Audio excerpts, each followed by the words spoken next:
écoutez Ça ma vie, une série d'histoires de vie produite par CCP avec le soutien financier du PEPFAR. Bienvenue dans le 8e épisode de l'histoire de vie de Mathurin Amégué. Mathurin continue sa mission au sein de son association de lutte contre le VIH. Suite à une demande du responsable de la cellule VIH-Sida, le voilà aujourd'hui avec des collègues en train de faire de la sensibilisation auprès des élèves du collège Carnot à Yopougon. Après un premier échange avec les élèves sur les généralités du VIH-Sida, comme prévu, je me lève et je prends le micro pour faire mon témoignage. J'avance vers la bâche où sont assis les élèves. Je leur pose alors une question. Avez-vous déjà vu une personne vivant avec le VIH? Ils me répondent tous ensemble. Non. Je leur demande. Est-ce que vous voulez que je vous montre une personne vivant avec le VIH? Ils disent oui. Je continue alors de les questionner. D'après vous, quel est l'état physique d'une personne séropositive? Une fille répond ainsi. Une personne séropositive a des boutons sur le corps. C'est une personne qui fait la tuberculose. Elle est malade. J'interroge à nouveau les élèves. Quelle différence il y a entre une personne séropositive et une personne qui fait le sida? Un garçon dit alors, il n'y a pas de différence. Je change alors de tactique. Je m'approche de l'affiche d'une campagne appelée Compassion. Cette campagne cherchait à amener les familles à soutenir les personnes vivant avec le VIH. J'ai posé pour cette affiche avec une autre personne séropositive et les leaders religieux. Il y a aussi un spot télé pour cette campagne. Je demande alors aux élèves, est-ce que vous suivez les émissions sur le sida à la télévision? Ils me répondent, oui. Je leur montre l'affiche et demande, est-ce que vous avez vu ce spot à la télévision? Les élèves répondent oui. Je montre l'un des hommes sur l'affiche. Est-ce que vous vous rappelez ce que disait ce monsieur? Un garçon se lève alors et répond. Le monsieur dit qu'il est séropositif. Et il y a une femme qui dit qu'elle est séropositive aussi. Après, il y a un homme de Dieu qui vient.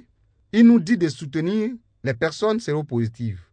Selon vous, est-ce vrai ce que les personnes disent dans ce spot? Il y a un élève qui dit, non, c'est faux. Ce sont des acteurs. Ils font ce spot pour gagner de l'argent. Je m'approche encore plus près de l'affiche. Regardez bien cet homme sur l'affiche et regardez-moi aussi. Qu'est-ce que vous en dites? Mais c'est vous. Mais c'est vous. C'est vous sur l'affiche. Mais c'est lui.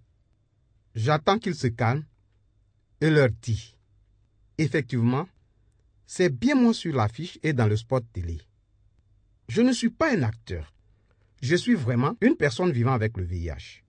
Les élèves sont très étonnés et très émus. J'attends une fille s'exclamer. Non, c'est pas possible. C'est incroyable. Les élèves sont surpris parce qu'ils n'ont jamais imaginé qu'une personne séropositive puisse paraître en bonne santé.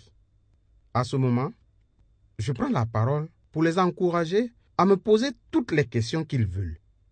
Évidemment, la première question est la suivante. Est-ce que vous avez eu le sida? Oui, j'ai eu le sida. J'étais malade quand j'ai fait le test du VIH. J'avais tous les signes que vous pouvez imaginer. À cette époque, je pesais 25 kilos. Mais aujourd'hui, je ne suis plus un sidéen, mais je suis séropositif. Et aujourd'hui, je fais 67 kilos. Et la deuxième question est posée par un jeune homme.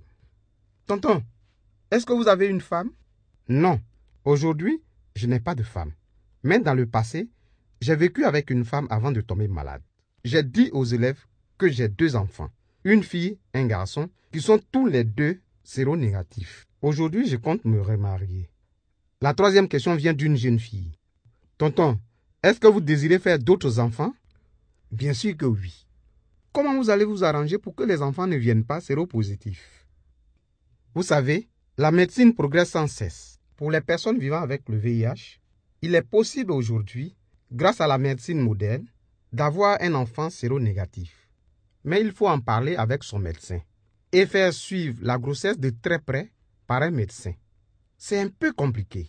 Je ne peux pas tout vous expliquer ici. Mais il y a des possibilités pour une femme et un homme séropositif de mettre au monde des enfants séronégatifs s'ils sont suivis et traités par un médecin. À la fin de mon intervention, plusieurs élèves prennent une photo avec moi en souvenir de ce moment si particulier. C'est la fin de ce 8e épisode de l'histoire de vie de Mathurin Amégué. Si Mathurin a annoncé aujourd'hui aux élèves qu'il espère se remarier, c'est qu'en fait, Mathurin est amoureux. Mais la belle va-t-elle répondre favorablement à Mathurin? Pour le savoir, retrouvez Mathurin dans le prochain épisode de C'est ça ma vie. C'est ça ma vie, une production de CCP réalisée avec le soutien financier du PEPFAR. Rejoignez-nous sur facebook.com/jhuccp.Côte d'Ivoire pour discuter de ce témoignage.